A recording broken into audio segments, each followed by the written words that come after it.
Liz, estou de volta para trazer a participação do professor Davi Forli Inocente, hoje comentando sobre desafios, metas e objetivos das equipes de trabalho. Boa tarde, professor Davi. Marcos Frateschi, boa tarde a vocês, à equipe e aos ouvintes da Rádio CBN. Mais uma vez aqui com a nossa coluna sobre liderança e carreiras. Hoje dá continuidade um pouquinho. Semana passada falamos sobre o Zimbardo, né? E o Zimbardo nos ajuda a entender a integração e a interação que acontecem nas nossas equipes. Eu gosto muito de falar sobre um aspecto sobre gestão de equipes, que é entender muito claramente o que faz a nossa equipe e como a nossa equipe faz o que ela faz. Esses dois processos são os processos sobre os quais os estudiosos, a academia, enfim, as empresas se debruçam para compreender como revelar uma produtividade maior para as equipes, né? Então, quando a gente olha para a integração, né, que equipes e pessoas realizam, a gente tem que estar sempre olhando para esses dois aspectos. O que é que a minha equipe tem que fazer, como ela deve fazer é um outro aspecto. Então, quais as metas que a gente tem, quais os objetivos organizacionais que a gente tem, enfim, os números que a gente precisa produzir enquanto equipe e como a gente faz isso. Esse como é a maneira como a equipe interage entre si, né? A capacidade das pessoas se relacionarem, interagirem, produzirem coletivamente um produto comum, enfim, se ajudarem para alcançar aqueles objetivos que eu declarei anteriormente. Para entender um pouco desse como, que é muito importante, né? Porque muitas vezes você fica muito atrás do número, atrás da entrega, atrás da redução de custo, atrás da meta e não consegue olhar para como isso está acontecendo. E não olhar para como o atingimento desse resultado está acontecendo significa muitas vezes negligenciar o futuro dos resultados do trabalho em equipe. Porque no curto prazo você consegue entregar resultado, você consegue produzir o número que você está atrás. O problema é o longo prazo, né?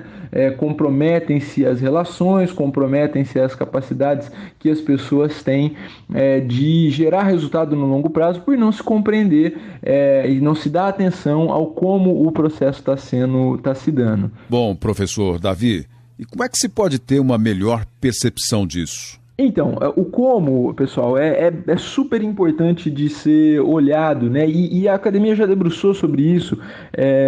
Tem autores que trabalharam já com esse assunto, o Blanchard é um deles, e eu gosto muito da maneira como ele olha para o desenvolvimento do trabalho em equipe. A gente tem 4 fases básicas para entender o como desse processo acontece, né? Então, assim, existe uma fase inicial da produção de trabalho em equipe e é importante entender o seguinte: essas 4 fases, elas acontecem na instalação de uma nova equipe, ou seja, quando uma equipe é constituída num novo departamento, ou quando uma equipe de redução de custos trabalha transversalmente na empresa, ou quando os comitês de redução de uso de energia elétrica se debruçam sobre esse tema, enfim, ou mesmo quando um novo funcionário é integrado à equipe. Uma nova pessoa integrada a uma equipe, ela chacoalha ali as relações que estão estabelecidas. Então a gente tem naturalmente essas 4 fases. Quais são elas? Orientação, insatisfação, solução e produção.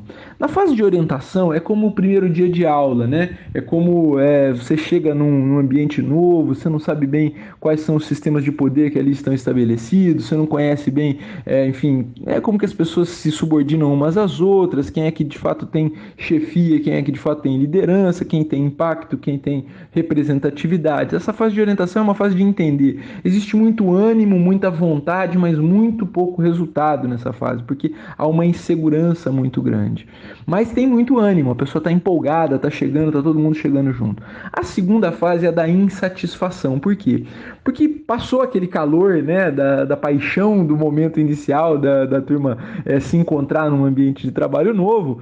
E aí, amigo, entra a história de que estamos trabalhando juntos e nos gostamos, porém não estamos fazendo nada direito. Essa fase é dura, porque assim, a moral cai e a produtividade ainda está muito em baixa, né? Então, assim, o que está sendo feito é um que ainda é resultado daquela insegurança anteriormente anunciada e a gente ainda não está produzindo nada, né? Assim, não está conseguindo entregar direito.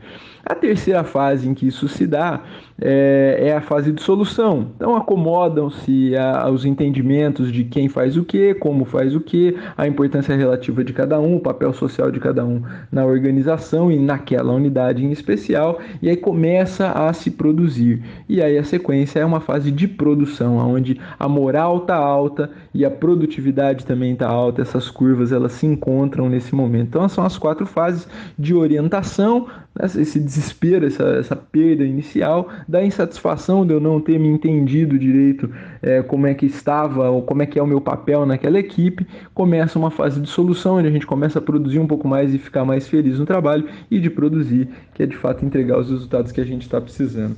É isso aí, pessoal. Na semana que vem voltamos a conversar. Espero ajudar vocês aí com novas reflexões. Um abração. Professor Davi Forli Inocente, obrigado pela sua participação. Boa